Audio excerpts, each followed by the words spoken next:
Hey there, podcast fans. This is Trotwood Zeus, one half of the 2 Hour Lunch Break podcast. Are you ready to unlock the door to your dream home in the heart of Texas? Meet Jessica White, your go-to real estate guru, ready to make your home ownership dreams a reality. Hailing from the Lone Star State, our very own Austin native, Jessica White brings a fresh perspective to the world of real estate.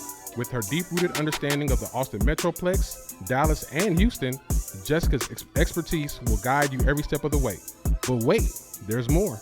Jessica isn't just about business, she's also about building communities and fostering diverse home ownership. Connect with her vibrant community on Instagram at The Color of Real Estate for a sneak peek into her world of stunning properties and thriving neighborhoods. Ready to take the plunge? Visit jessicawhite.kw.com or give her a call at 512-568-7124 to kickstart your journey to finding that perfect place to call home. And guess what? Don't forget to mention the code 2HLB for an exclusive surprise. Whether you're in the heart of Austin, the buzz of Dallas, or the charm of Houston, Jessica White is the real estate trailblazer you need by your side. Get ready to turn that dream home into a reality. And it's coming home to Texas. It's coming home all the way to Austin, Texas, baby.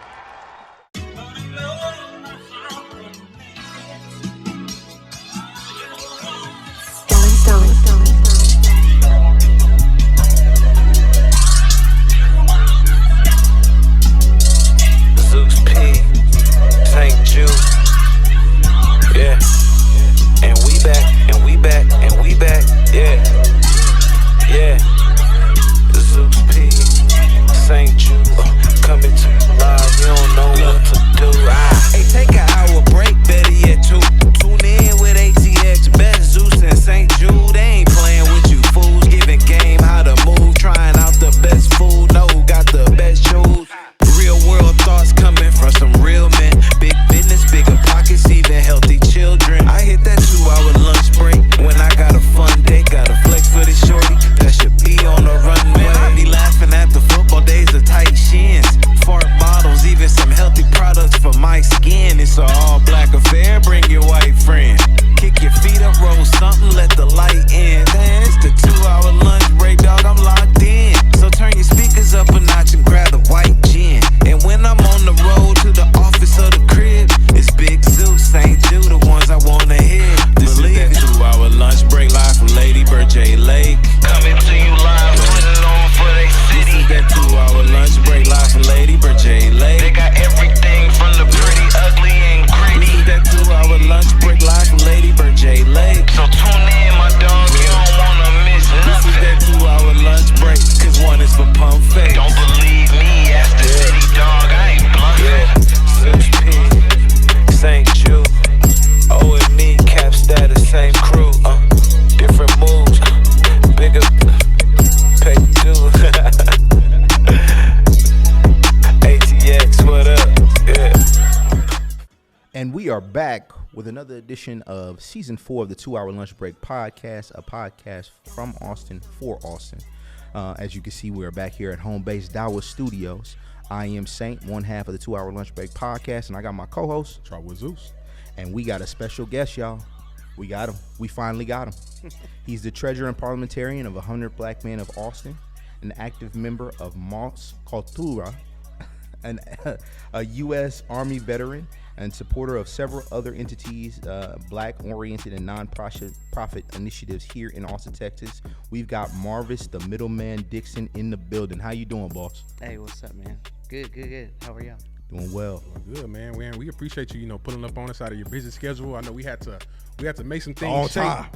Hey, I think y'all are busier than me. Right, yeah, man. We have to, do some things to make this happen, man. So, let's start off, man. Let's dig into your background a little bit, right? So, I know you're a big hitter in the Austin brewing scene, right? So, yeah. Tell us a little bit about why brewing, what led you to even get into that industry? Man, I really can't tell you how.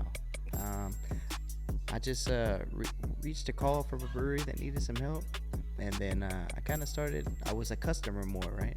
Okay. And then enjoying some breweries and coming along, then I kind of met one brewery, worked for them, went to the next, and then now where I'm at in South Austin at Fast Friends Beer Co. It's where I landed as one of the leads in the leadership running front of the house with them. Gotcha. Awesome. So let me ask an off-tier question then. Okay. What's your favorite beer? I'm an IPA drinker, Okay. but I'm learning to like the lighter beers now. Why? What happened? I guess because I got introduced to them more where I work now. So it's the brewers are really good with those styles. I mean, they're good with all the styles, but like the consistency they have with these lagers and pilsners, I've just been more leaning towards that first. And IPAs are kind of heavy sometimes. I gotcha. So I know it's my understanding, right, that you're not from Austin, No. right? What brought you here? Of all The places? Army, man. I was from Fort Bragg, North Carolina, born and raised. Okay. So, Army brat turned Army veteran. Had like 2 deployments to Iraq, and then my last deployment was through Fort Hood, which now is Fort Caballas, whatever it is. Cavazos? Cavazos. Yeah, something like that. Excuse me for the people out there. Yeah. Fort Cavazos. Yeah. And then I got out after that. So then I decided to move to Austin. I didn't want to stay in Cologne, man. I get that. So how did some of your passions on social justice align with your involvement in the brewing industry? It started with a brewery in San Antonio, Weathered Souls Brewing. My bro Marcus, Okay.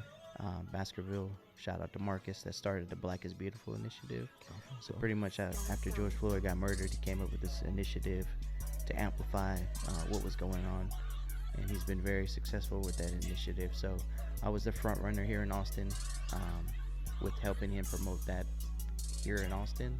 So I had like a big flag that says Black is Beautiful, and I would go to all the brewery releases and kind of try to get them to brew the beer. And what's really unique about it is that 100%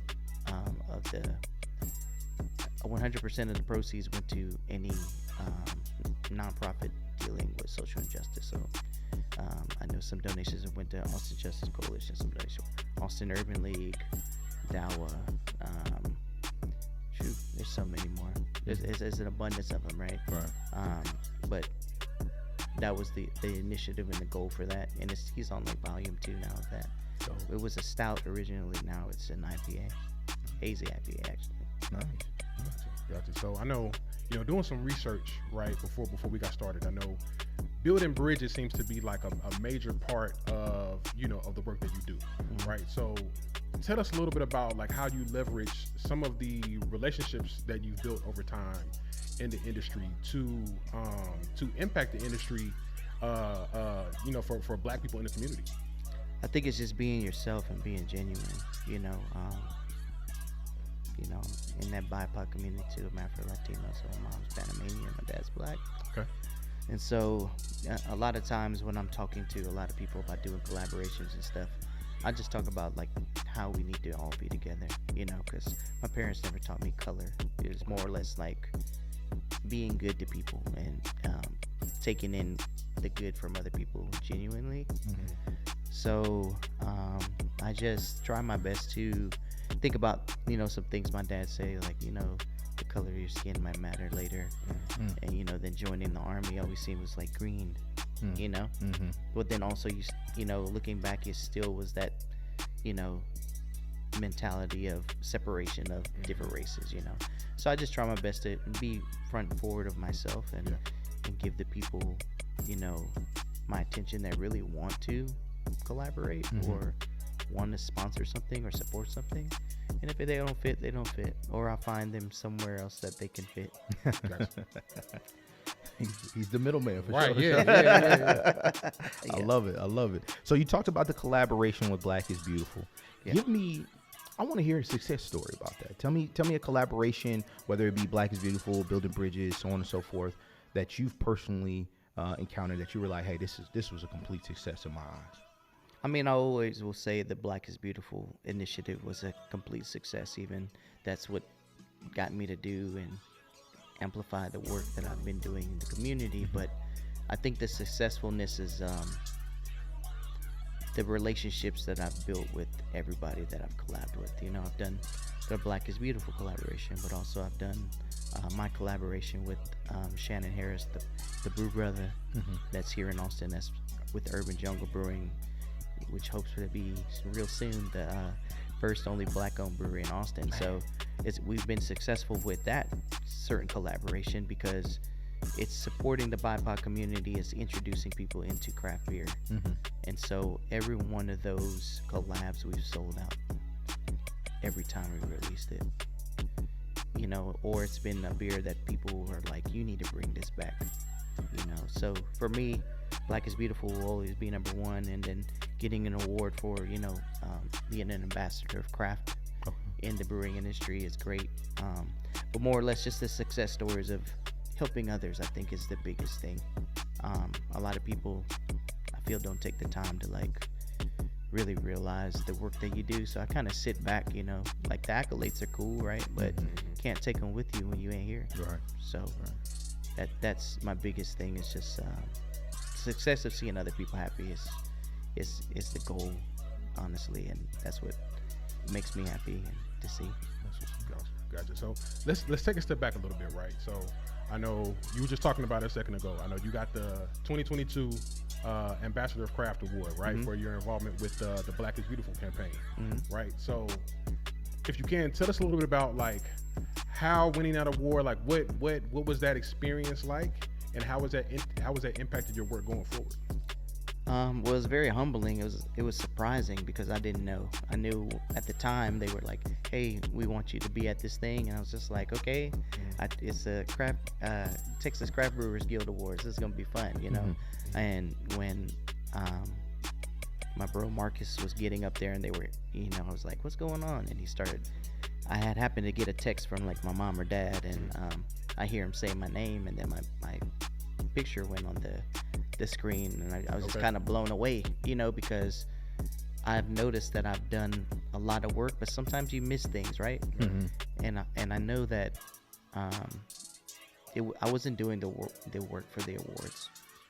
I was doing the work because it's what needed to be done, and what's gained from that is a lot of great people, meeting you guys, meeting Dawa, meeting the 100 Black Men of Austin, my brothers with them, and just the relationships that I've gained has been a great experience, and has continued to be great.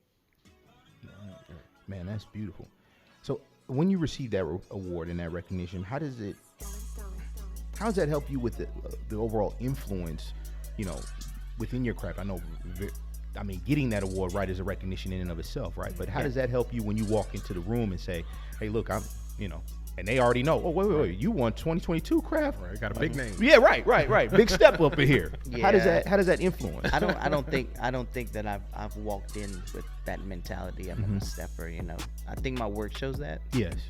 But it's just helped me that people know that there's someone like me, especially if they're the same color as me or they do the same work as me, that they see, oh, he's really here. He's not just someone that's been on social media texting what they're doing. You know, it's more or less that, oh, he's in the same space that I'm in. He's here talking to people, and I try my best to talk to everybody, you know, from the person that I don't know to people that I do know. And just try to, you know, that's what I've gained. You know, I think if I flexed, it wouldn't look good in the community. I just more or less just be like, hey, what's up? Yeah. Gotcha, man. So let's talk about the As One collaboration you did. I know you brought it up, right? And I know it was to basically bring, you know, more of the BIPOC community into the brewing industry, right? So if you can tell us what was your inspiration behind that, and how was the impact of that campaign been so far? The inspiration was that I've seen so many people, or met so many people that's like, I don't really like beer, but I don't know what I like, or I've never been to the breweries, or I always wanted to go to the breweries. Right. And they're just like, I never had no one to go with. And me and Shannon have been in the same boat. Yeah. We've just been like, go to a brewery, or like, kind of like, oh, what is all this on the board, right? And then someone telling you about it, and you're confused because you don't know, right? You don't. All you can say is, I'm looking for something light, or something that's not too bitter, you know. And with the As One collaboration, we wanted to make beers specifically that were approachable. So we're not giving you that triple IPA with 2 different fruit, and it just tears your palate up. You know what I'm saying? We're not giving you a stout that has all this flavor and chocolate and bourbon barrel aged.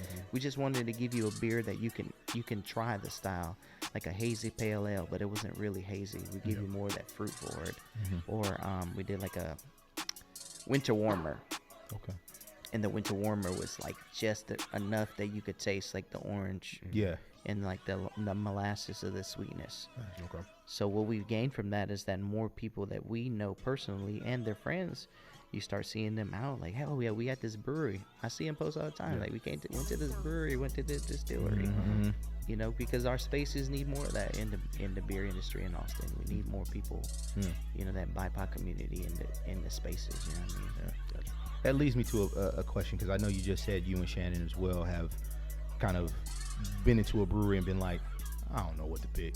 Like, I don't know what to do. This is what I like. Yeah. I think, right? This is because I know tasting beers myself, I'm like, you know, this Brother Thelonious is a little strong, but I like it because it's 13%. Or this Jellyfish is like real smooth because I'm at the Domain and I don't want to, you know, be falling over myself in the next 30 minutes. Yeah. So what would you as a beer connoisseur say? You know, I'm fresh into the game. I don't know anything about beer, but I want to try it. Yeah. What would be the kind of pillars or things that you would tell them? Hey, look for this, check out for this, watch out for that. What would be something that you would say? It's always good to ask questions, because you know that the person that's serving you the beer, they know the beer. Yeah. So I would just say, for me personally, just start off light. You start off light, then you might say, yeah, you have anything with a little bit more flavor? Okay. It might be, the flavor might be good, but you might be like, this is a little too bitter. Yeah. You know what I mean? Do you have something else? And I would just say, just stay light, because the more you go in alcohol percentage, oh yeah, you're gonna feel it. Yeah, right. You might not like that sip of that stout that's like 10-12%, and it might turn you away from beer immediately. I wouldn't start with them high alcohol. I'd start with them low alcohols. Kind of build yourself up. Right. Because a couple of those Jellyfishes after a while. Oh yeah. No, you're right. You know what I'm saying? You're right. You know what I'm saying? Or any stout over 10%. Yeah. It's gonna be hitting. You know, so just ask questions. You know, that's what at Fast Friends, that's a lot of people come up with the same questions you ask. What do you have that's like this? Not like that, but we have this that's real light. And this one has a little bit of flavor, little honey notes. Okay, and usually within like the first 2 or 3, they're locked in. Yeah, right. And then they might dabble in the other stuff. Yeah. Or they'll stay with that. Gotcha.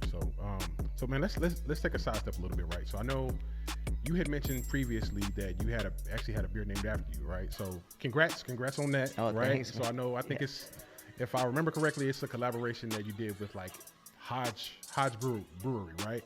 Hedgehog. I'm sorry. Yeah. Hedgehog Brewing.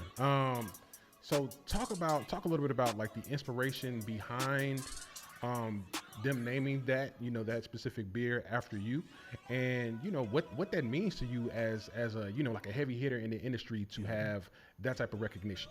Yeah, like first of all, shout out to Hedgehog Brewing. They Hedgehog. closed down. And but Jonathan is at another brewery. Okay. So that's good. So shout out to Jonathan. So that came along with, there were times where I was kind of like not in the right headspace. Super busy, I lived up north, and I was like, man, sometimes I just want to go get a beer, man. Like, where can I go? That's not too far. And they were the closest, and I met them one time, and I was like, where's the brewery at? I was like, oh man, that's up the street from me. So some days I would just go in there and chat and just like let out some stuff that's kind of my mind, or ideas, or things that I was planning, and they were always receptive of it. Him and his brother were always receptive of it. And come later on, I joked about it, and I just was like, y'all should just name a beer the Middleman. I kept joking about it, and they were laugh about it. They were like, yeah, maybe we should. And one day they came to me and they were like, hey man, we're gonna release a beer called the Middleman. And it was just based on the experiences that they had when they first met me, and they followed the work that I had been doing, and they just were like genuinely really expressed their support for me. So, as I was supportive of them all the time. Yeah, that's super dope. That is super dope. So tell us about some of the new initiatives that you got coming up, new ideas, new plans. Man, I don't know. I feel like I have so much in my mind. I know we're taking As One to Houston. Okay. But I can't say the brewery yet. But we're taking the As One to Houston. Nice. We're gonna redo some more of the As Ones in Austin. Me and my brothers of the 100, we're continuing to do the work behind the scenes too, with like the reading competency we've been doing in Austin ASD, and some other things of helping and building the community. I know today I wasn't able to make it, but they actually welcomed the kids back to the new location for the Texas Empowerment Academy. Yeah. So shout out to them, and just continue to push the work that I've done. I do a lot of behind the scene work too. I'm sure in your phone you're gonna ask me another question about the other stuff that I'm doing. But yeah, I do a lot of stuff that I don't really talk about either. It's just kind of low key. Real. Gotcha. So quick question, right? So I know you're very accomplished in the industry, right? You have all these advocacy initiatives that you've done. You had these collaborations that you've done. With that said, though, what type of advice would you give to the young Marvis, to the young Middleman, right? That's, this is before the military vet, before Moscow Tutor, before, all the accomplishments that you had. What type of advice would you give to the younger you as the younger you was looking to break into the industry? Break out of the shyness and don't be afraid. I think I'm still naturally shy. It's hard to tell that. But yeah, I would just say, I should have broke out of this a long time ago. It took the Army to do that. I kind of was like shy, still quiet when I was younger. And then now it's like I'm normal. You're here. I'm here. Right. I'm in this thing. Right. I'm in this thing. Right. So give me I want to ask about just personally you. What are some goals that Marvis desires to achieve, or the Middleman desires to achieve in this space with the brewery? I know you said the aspiration of having the first black brewery in Austin, right? Transitioning to Houston. What's something that you want to achieve in this new 2024 year? Get an intern. No. I just want to continue to have other people be more successful. I think when you're doing collaborations sometimes, or you're talking with people, or if I've helped people, sometimes they don't want to talk to the other party, which is weird. Maybe you get a donation, like, here, and I'm like, you should go talk to them. Yeah, right. And they're like, can you just do it? Yeah. I think my thing for this year is to let all the parties be more involved, and just support, the stuff that I'm doing, right? And I want more people to come see where I'm at, over here at Fast Friends. It's a great location, and a lot of stuff that we're doing over there for change in that South Austin area is amazing. What's coming, we're open, but there's so much more to be done at that brewery building, Right. Yeah. But I just want, I don't know, man. I've been winging life, I think, the past couple of years. That's not a question that's generally asked to me, so I don't have a really great answer. But I hope that was perfect. Yeah, that was good. That was good. Right. So man, let's talk work-life balance a little bit, right? Yeah. So Okay. I know you got a lot of pots on the stove. Yeah. Right. I know you got a busy schedule. Right. How are you able to balance all that along with, people have personal lives, people have relationships, some people have kids, some people have, hobbies and projects outside of their normal work. How do you make all of that work and still be able to be as successful as you are? I just do it. The boy said Nike. Right. I think I'm so laser focused in the things that I do, and not wanting to let people down. It's hard for me to say no. So I just do it. I just and it's stressful. Trust me. I bet. Yeah. Yeah. But there's times where I do get to, relax, especially in my home, or riding in my car a little bit. I think that you know, the more mindset that people getting of being used to that, I think the Army has built me that way, kind of. We're always on the go. Last minute thing, hey, you gotta do that. Cool, we going, let's do it. And that's how I've kind of implemented the work that I've done. It's just like, keep going. I could go to work, have to go support an event, go say what's up to the homie, and then go back home, check my dog, to go back to another event, and then go back home. I'm focused, man. I mean, I don't think a lot of people have gotten this chance to hear that from me. I think some people think I'm playing games. It's not that I'm playing games. It's just that I know what I offer. I know what I bring to the table. I'm very trustworthy. I'm very much, if I tell you I'm gonna do something, unless I'm like sick or something, I'm gonna be there. Even if it's for 5-10 minutes, I'm gonna be there. Shit. No, I feel you on that. All right, Marvis, so tell us about your initiative with Riches. Oh man, Rich is great. I met Rich a while ago, just enjoying the space and doing events, and kind of tapped in with him, and just asked him, hey, anytime you need me, let me know. So I've helped him kind of get some beers here, some sponsorships there, and then we were just talking. He's like, hey, why don't you just be the director of the alcohol for the gallery? So shout out to Rich and the gallery and the whole team there. They're great, man. That's what's up. I love them to death, and I'm very thankful for the opportunity to be with them. Where did the nickname Middleman come from? Why do you ask that? Because I'm so curious.